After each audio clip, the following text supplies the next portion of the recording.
Assalamualaikum warahmatullahi wabarakatuh, sahabat.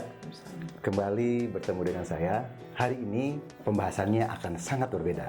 Nah, pembahasannya adalah sangat berbeda. Pembahasannya adalah mengenai stres belajar anak gara-gara online katanya. Betul? Nah, kali ini saya sudah mengundang Teh Dewi Arsyanti, beliau adalah psikolog yang banyak menangani anak-anak dengan masalah perilaku dan emosi. Nah, untuk itu tentu saya sangat bergembira nih dengan pembicaraan ini dengan Teh Dewi. Pasti banyak hal yang bisa kita bahas, terutama dengan masalah anak-anak yang katanya stres urusan belajar secara online gitu. Nah, Teh, hatur nuhun sudah datang nih. Ya, karena beliau ini diundang susah. Karena prakteknya di mana-mana, sebentar di Bandung, sebentar di Medan, sebentar di mana-mana, jadi keliling-keliling ya. Oke, dan alhamdulillah kita bersyukur Teh Dewi ada di sini bersama kita semua ya. Teh, sekarang kan kondisinya adalah belajar anak secara online gitu kan.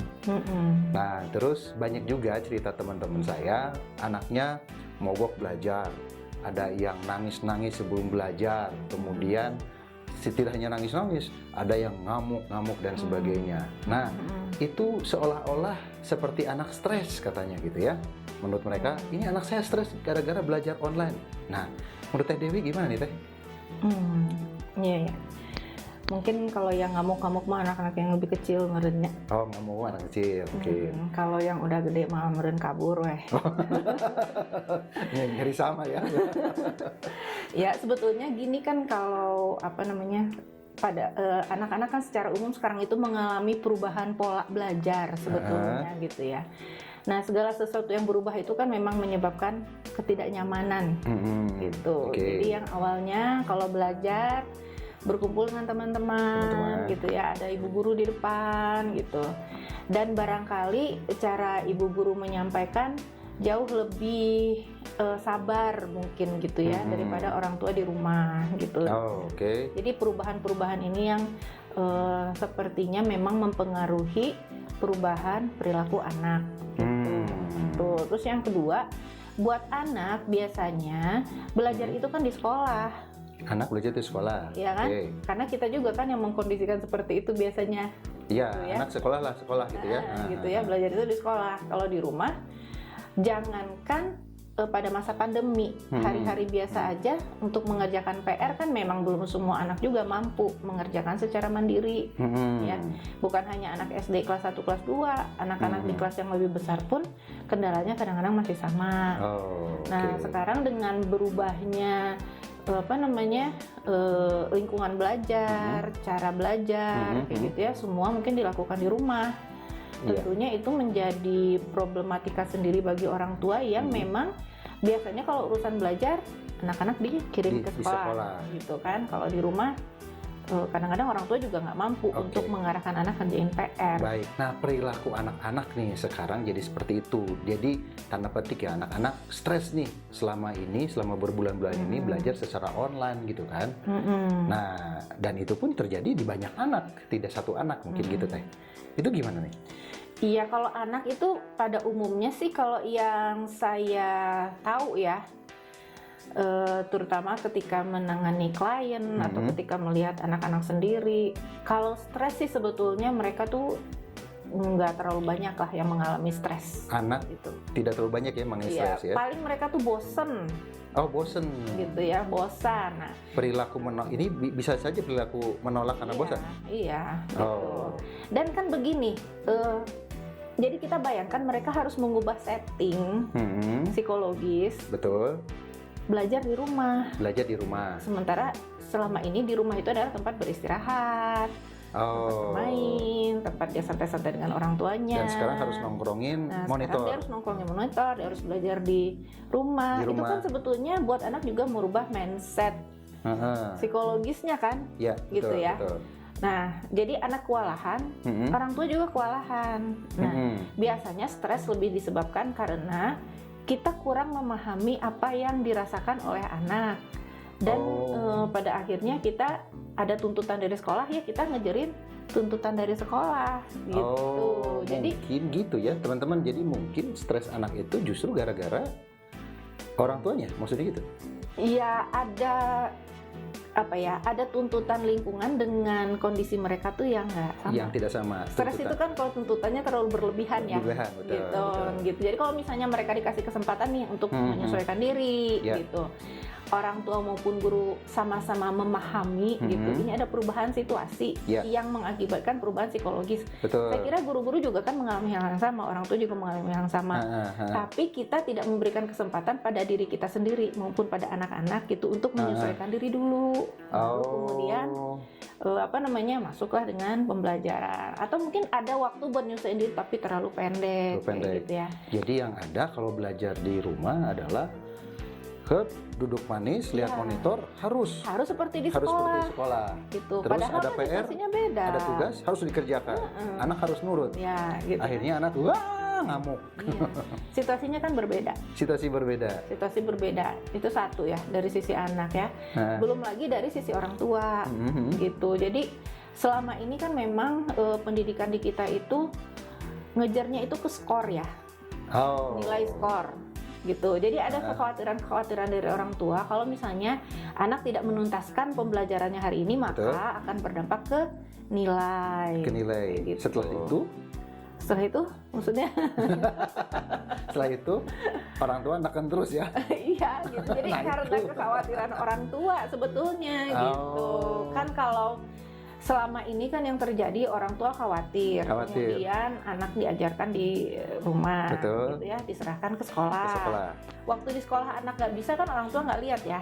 Oh iya, Gitu kan. nah ini Orang, berarti ya. kan guru yang Betul. nanganin gitu, Ya, guru ya. yang mengarahkan gitu. Kemudian orang tua kan cuma lihat nilai Hasilnya. hasil, paling Betul. anak dimarahin di rumah. Nah kalau ini kan mulai dari pagi sampai malam anak sama orang tua terus gitu, nggak taunya anak itu orang tua benar-benar ngelihat gitu ya. Dan biasanya memang ketika orang tua mengajarkan anak dengan harapan orang tua, Betul. dengan tuntutan orang tua, itu tingkat stres orang tua itu menjadi tinggi Oh, gitu. jadi Sehingga akhirnya orang tua juga ikut stres ya? ya orang tua yang stres. Kayaknya kebanyakan orang tua yang stres sebenarnya selama masa pandemi ini gitu ya. Jadi mungkin gini, ada tuntutan dari sekolah, ya mungkin mengejar sesuatu gitu ya, ada target sesuatu, orang tua menerima, orang tua juga ikutan stres agar mendapatkan anak sesuai dengan harapan dia untuk mengikuti cara kerja orang tua berarti ya? Iya, buat ngikutin cara kerja orang tua buat mencapai target nilai. Target nilai. Jangan sampai turun. Target yang diharapkan oleh siapa sebenarnya? Orang tua? Ya, sebenarnya sih selama ini kan kalau nilai orang tua yang Orang lebih tua banyak ternyata berharap ya. Jadi mungkin kalau gitu, Karena kalau misalnya anak sudah punya target nilai sendiri, dia sudah terbiasa dengan belajar kan. Sudah terbiasa dengan belajar ya. Nggak akan mungkin dia jenuh mah iyalah ya. Karena kan kalau di sekolah dia bisa ngobrol dulu sama temennya, kalau di rumah kan enggak gitu ya. Oh, jadi mungkin justru salah satunya adalah yang membuat anak bosen atau bukan bosen ya, anak uring-uringan, anak mogok, mungkin gara-gara target orang tua yang dibebankan pada anak. Bisa jadi seperti itu ya. Kita gitu nggak ya? Ayo coba. Iya, karena kalau misalnya orang tuanya nyantai gitu ya. Menyikapinya tenang aja gitu, kemudian lebih banyak membantu anak untuk mengatur ritme gitu ya, kemudian memberikan kesempatan pada anak untuk ya udah deh karena ini memang situasinya berbeda gitu ya. Betul. Terus kamu nggak punya motivasi buat nyelesain sesuai target waktu, ya udah deh itu mah kan konsekuensi kamu dengan guru gitu ya, terserah deh gitu, istirahat aja dulu gitu ya. Dia anak-anak juga kan jadinya lebih rileks. Dan ketika anak-anak diberikan kepercayaan oleh orang tua, kalau mereka cukup matang dari awal, ya mereka kerjakan sendiri. Oh, nah kasusnya adalah misalkan anak sudah merasa bosen mogok gitu ya, kita harus ngapain nih gitu kan? Ini nggak mau hari ini nggak mau lihat komputer misalkan, atau ketika lihat monitor asik-asik aja nih, tapi ketika ada PR yang harus dilakukan atau menghafal gitu ya, nggak mau, ya kan? Nggak mau. Nah itu harusnya gimana kalau gitu? Iya, nah kalau gitu ada beberapa hal sih ya. Pertama, kita harus peka ya sebetulnya. Ini tuh memang dia bosan atau dia males. Oh, beda ya? Kan beda ya. Ada bosan, ada males. Nah, Oke. gitu. Kalau misalnya memang dia bosan, dia udah terlalu letih, dia udah terlalu capek gitu. Ya udah gitu. Ya udah kalau gitu kita istirahat aja dulu ya. Oke. Gitu. Kasih dia waktu gitu ya buat relax. Nah, memang sebaiknya ketika anak sudah bosan dengan monitor, itu kita lebih baik bawa keluar ya. Nah, bawa keluar itu ya jangan dibawa ke mall. Karena kan sekarang kan kita didiamkan di rumah itu karena ada kasus gitu ya, virus COVID gitu. Sehingga kita dilarang untuk interaksi dengan banyak orang gitu. Ya udah gitu. Tapi kan kita tidak dilarang untuk pergi ke alam yang nggak ada orangnya. Oke. Iya kan? Itu kan bisa untuk refreshing sebetulnya. Jadi anak-anak lebih segar pikirannya kayak gitu ya. Jadi tetap dibawa liburan ya, tetap ya? Tetap dong gitu. Liburan kan sebetulnya asal jangan banyak berinteraksi dengan orang. Kalau liburannya main games gimana? Kalau main game sama aja. Sama ya monitornya? tidak refreshing. Tidak refreshing ya sebenarnya. Refreshing mungkin buat anak ya. Tapi itu secara neurologis kan tidak memberikan kelonggaran. Tuh teman-teman, ternyata refreshing anak-anak bukan games justru ya. Karena secara perasaan mungkin senang, tapi mata tetap harus konsentrasi gitu kan, mikir tetap gitu kan. Nah, tadi membahas tentang malas itu bedanya gimana? Bosan dengan malas? Kalau malas itu sebetulnya dia masih punya energi buat mengerjakan gitu ya. Tapi untuk memulainya tuh dia enggan gitu. Harusnya berarti seperti apa nih kita orang tua? Iya, jadi gini, kalau misalnya anak udah kelihatan males-malesan, itu tetap sih kita kasih jeda gitu. Tetap jadi ada break dulu ya. Kemudian sebenarnya penanganannya dua-duanya sama ya. Cuman mungkin kalau untuk anak-anak yang sudah mulai kelihatan jenuh, udah mulai kelihatan letih sekali, kita toleransinya mungkin lebih besar lah gitu ya. Lebih lama gitu mungkin waktu jedanya. Tapi di kedua kasus ini tetap sama, kita kasih setting limit. Terutama untuk anak-anak SD ya. Kalau buat TK sih ya udahlah ya. Anak TK itu kan belajarnya tuh sebetulnya dari kehidupan sehari-hari. Jadi nggak usah pakai kurikulum juga nggak apa-apa kan sebetulnya. Gitu ya. Tapi kalau misalnya buat anak SD, SMP, SMA kayak gitu, SD kelas 1 itu aja udah ngerti kan sebetulnya dengan batasan waktu. Jadi kalau misalnya dia kelihatan males ya udah istirahat dulu. Berapa lama? Gitu. Nah, jadi berapa lama? Berarti ada komitmen di situ ya? Iya dong. Udah bisa kan anak kelas. Ada break dan ada komitmen tetap berarti ya. Dan itu yang kita perlu ajarkan, sikap-sikap seperti itu. Tapi kan kadang kalau anak berkomitmen misalkan 10 menit, 15 menit setelah di waktunya, ayo belajar lagi. Nah, itu gimana tuh? Iya, kalau misalnya kayak gitu, anaknya masih di level itu gitu ya. Kita tarik ulur dulu gitu. Masih males. Oke, mau berapa menit lagi? Jadi tetap ada tarik ulur ya. 5 misalnya gitu. Oke. 5 jam, 5 hari. 5 hari. Tapi kemudian nanti kita 5 menit misalnya gitu ya. Ya udah 5 menit udah nambah ya 5 menit. Nah, 5 menit berikutnya tetap seperti itu misalnya gitu ya. Enggak apa-apa, anaknya masih di level itu kan. Gitu. Oke, 5 menit lagi ya nambah. Habis itu harus belajar gitu. Enggak boleh tunda-tunda lagi gitu. Nah, kalau misalnya dia masih tunda-tunda, ini SD ya. Saya bicara SD karena apa? Di usia SD itu kan idealnya itu di 7 lah ya, atau 6 ke 7. Itu anak-anak kan sudah bisa untuk dikasih yang namanya konsekuensi. Gitu. Beda dengan TK. Kalau TK emang kita sulit lah gitu kalau terlalu ditegesin. Tapi kalau SD kan itu udah harus sebetulnya gitu. Dan memang harus dilakukan dengan cara yang bijak ya. Maksudnya dengan cara yang bijak itu ya kita jangan sampai bentak atau mukul lah kayak gitu. Omongin aja baik-baik gitu. Ini kan udah 5 menit. Ini udah 5 menit yang kedua ya gitu. Kalau misalnya nambah 5 menit lagi yang ketiga, misalnya dia lagi asik main HP gitu ya. Kamu masih nggak kerjakan, HP-nya disimpan. Terus kan aku ngerjainnya pakai HP, gitu. Iya, ibu yang bacain soalnya. Kamu kerjain aja di buku misalnya gitu. Jadi emang orang tua harus lebih fleksibel lah gitu ya. Kalau gitu berarti sistem pendampingan orang tua dong yang perlu lebih dominan ya? Iya, bukan dominan sih sebetulnya. Lebih bijak sih ya kalau. Lebih bijak ya? Gitu, karena nggak harus juga kan anak itu ditungguin terus di depan komputer ya. Kayak tadi saya ngobrol sama Kang Oji gitu, saya nanganin malahan kasusnya kasus ABK ya. Kasus ABK. Dia udah kelas 2 SD, ibunya nanya kan ke saya, Bu, saya apa harus dampingin dia terus di depan komputer? Oh nggak usah, kalau memang udah bisa ditinggalin, tinggalin aja.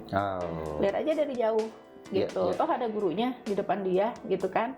Kalau misalnya kita lihat dari jauh nggak bisa ngikutin, baru kita deketin kayak gitu. Sama sih anak-anak yang lain juga sama. Yang kedua teh? Yang kedua apa?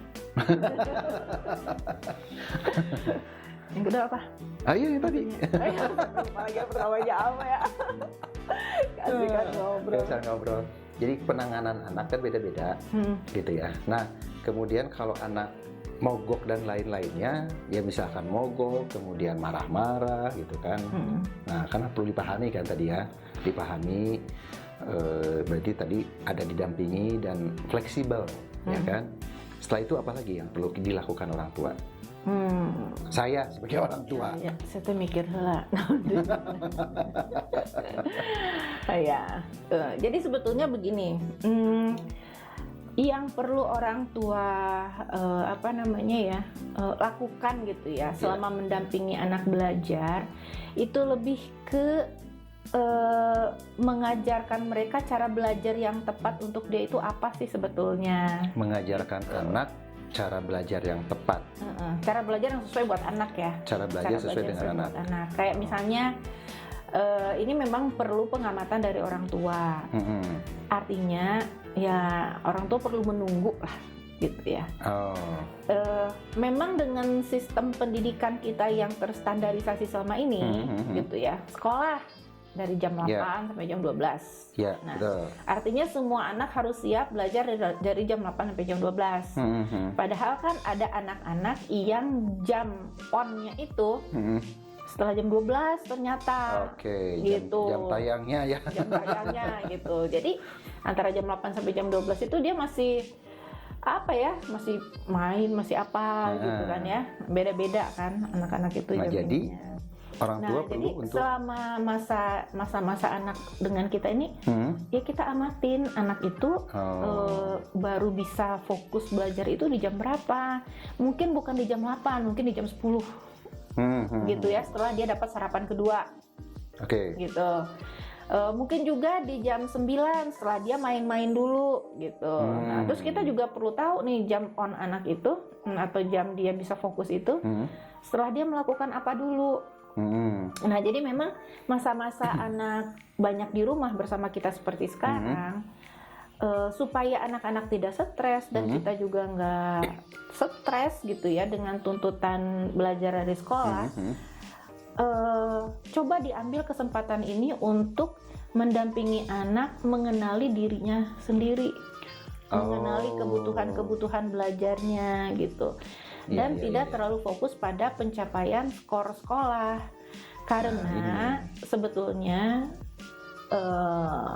saya kira hampir dimanapun ya itu hampir sama gitu, anak-anak berketeteran. Gitu. Jadi gini teman-teman, jadi artinya kita sebagai orang tua perlu lebih mengenal anak, terutama anak dalam belajar ya. Iya, kebutuhan. Dari sisi waktu kebutuhan ya, karena butuhnya orang tua adalah anak segeralah mengerjakan tugas itu ya.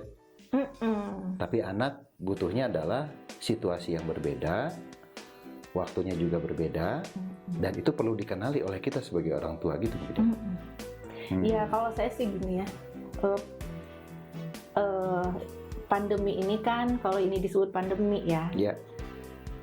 Virus COVID itu kan yang ngirim itu Allah ya. Nah kan kita sebagai muslim punya keyakinan seperti itu dong gitu. Dan Allah itu kan tidak mungkin mengirimkan sesuatu tanpa maksud gitu. Jadi mari kita cari hikmahnya bareng-bareng gitu ya. Salah satunya ketika misalnya kita nggak bisa kemana-mana, misalnya ibu-ibu yang biasa bekerja gitu ngantor, kemudian dirumahkan bersama anak-anak harus sekolah di rumah gitu. Coba kita cari hikmahnya gitu. Mungkin selama ini kita sebagai orang tua punya kealfaan tertentu dalam mendampingi anak karena kesibukan kita bekerja gitu. Jadi ada kekhasan anak yang kita nggak terlalu nggak terlalu ngeh gitu ya, nggak terlalu tahu gitu, yang kebutuhan belajar anak yang selama ini nggak ketangkep sama kita, gitu kan ya. Kemudian ada kesulitan belajar anak yang selama ini tidak terpantau dengan baik gitu. Nah, ketika sekarang anak-anak dikembalikan ke kita, coba kita ambil kesempatan itu untuk mengetahui lebih baik kebutuhan anak kita apa, kesulitannya apa, potensinya ada di mana gitu. Dan menunda untuk beberapa saat tuntutan-tuntutan dari sekolah. Menunda beberapa saat tuntutan tertentu dari sekolah. Iya, karena toh pemerintah juga banyak bikin adaptasi, toleransi gitu ya. Untuk masa-masa COVID ini gitu. Salah satunya nggak ada UN kan kemarin. Iya. Gitu. Tapi kan anak saya kan nilainya kan gitu.